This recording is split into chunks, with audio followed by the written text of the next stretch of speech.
guys, so this is my first review, um, and as you can probably tell already, I'm going to start off with a British film called Mum and Dad.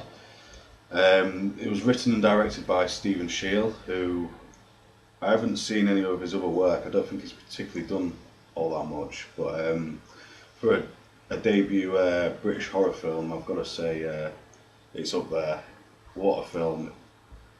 Um, the reason I got interested in wanting to see this film is because over here in England, I saw something in the paper about how Mum and Dad was going to be released, and basically what they did is they released it in the cinema, DVD and box office all on the same day. So I checked it out on box office, and I must have seen it about 5, 6 times ever since. I just absolutely love it. I think it's a brilliant film. The other aspect of the film that I really like is Perry Benson, I think he is. Yeah, Perry Benson. I started following him a while back from This Is England. He's one of the characters in that. He's not one of the main characters, but he's one of the known characters. I think he's a brilliant actor, and he just plays this part as the dad so well. He's just scary, very scary dude. So let's have a look into some of the characters in it. We've got the mum and dad, obviously. We've got the two, I think they're both adopted children, or taken without consent from the mum and dad. It doesn't really go into it too much, or I missed something, I'm not too sure. But you've got Birdie and Elby, I think it is. Elby is probably about 17, 18, and he's a mute. Doesn't talk, he seems very simple, but all the way through the film you kind of see him as like a glimmer of hope. Although he's doing all these crazy and ridiculous things, you kind of see him as the weak link, fucking phone, of the family, and you kind of see he might be the way out of this whole mad situation. And with the girl Birdie, she is, for me, she's the scariest character in it. Obviously the mum and dad are freaky in their own way, but Birdie is just a nasty, nasty bitch. She will do anything to try and be the number one in her mum and dad's eyes. The young girl who is abducted, I'm not too sure. I don't know anything by her or anything like that. I've not looked into it or anything, but she plays the character really, really well. I've been looking actually for the special edition DVD of this, and they do have some really good special features where they've showing you them filming the scenes and stuff like that, and it's supposed to be very good. So hopefully if I get hold of that, I'll try and do a review of the special features. What I love about this film though is I love British films. I think British films are some of the best films ever made. I'm not saying that because I'm British. I actually generally love British films. People like Shane Meadows, just incredible. With this, we don't really see too many horror films on. I'm not classing this as an extreme film because it's not, but there are some scenes in this where it is pushing the limits a little bit, and you don't really get that too much with British films. No one is really pushing the bar, so to speak. If I was to try and get you wanting to watch this film, I won't want to give anything away, but some of the scenes are graphic. You've got things from masturbating into body parts, I think it's a spleen, which is just very grim.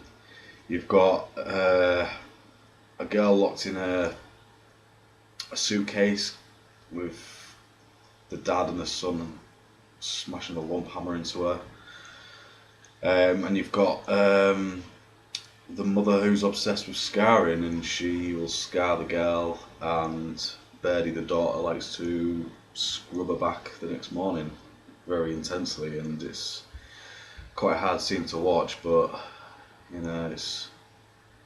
it's good. The feeling you get from it is kind of like when you watch something like The Hostel, or something along those lines. Like I say, it's not really extreme, but it's getting there. It's close to the knuckle.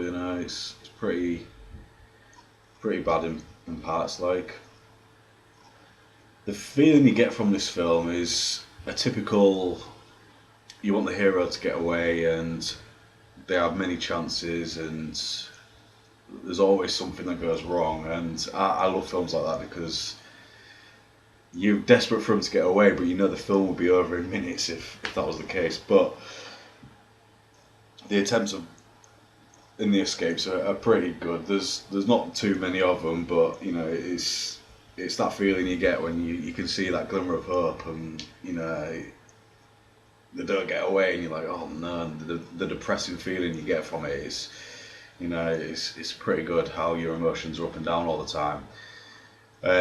I think to go with it, the mental instability between the family, you know, it's a scary thing. You don't know which way it's going to go. You don't know how they're going to snap. You know, you've got the girl who's been abducted, who kind of does what you want them to do. During the film, you're thinking in your own mind, what would I do if I was in this situation? And she kind of adopts that. She kind of takes that on how you're thinking, because you know she's not going to get away. She's shackled to a chair when they're having breakfast and stuff like that, and she kind of sees that the way to make things easier is to show love for the mum and dad, and kind of get herself to the top of the hierarchy, you know, above the other two children.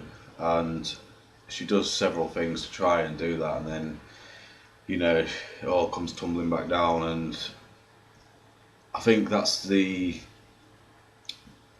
main part for me, is the feeling of what would I do in this situation. And then when they do get brought back down to earth, it's, you know, it brings you down as well. And that feeling you get with it is, you know, absolute despair. But anyway, you know, if you haven't seen this film, please check it out and let me know what you think. It really is a great horror film. These days, you know, horror films are very similar unless you're going extreme, and I think that's what a lot of people are doing now. They're going for these extreme Japanese films and stuff like that, you know. But for a British horror, I think this is so far up there on my list. I really would highly recommend it. Also, I just want to say sorry about the blinking. I've got Tourette's syndrome, so I look a bit of a twat. This is why it's taken so long to start doing this. But anyway, I hope you enjoyed it. I'm off to go watch VHS 2 now, and I love the first one. I love found footage films. So I'm going to go give it a watch, and I'll hopefully post some reviews up some point, maybe this weekend. So I hope you enjoyed, and leave some comments and let me know what you think, and I'll get back to you as soon as possible.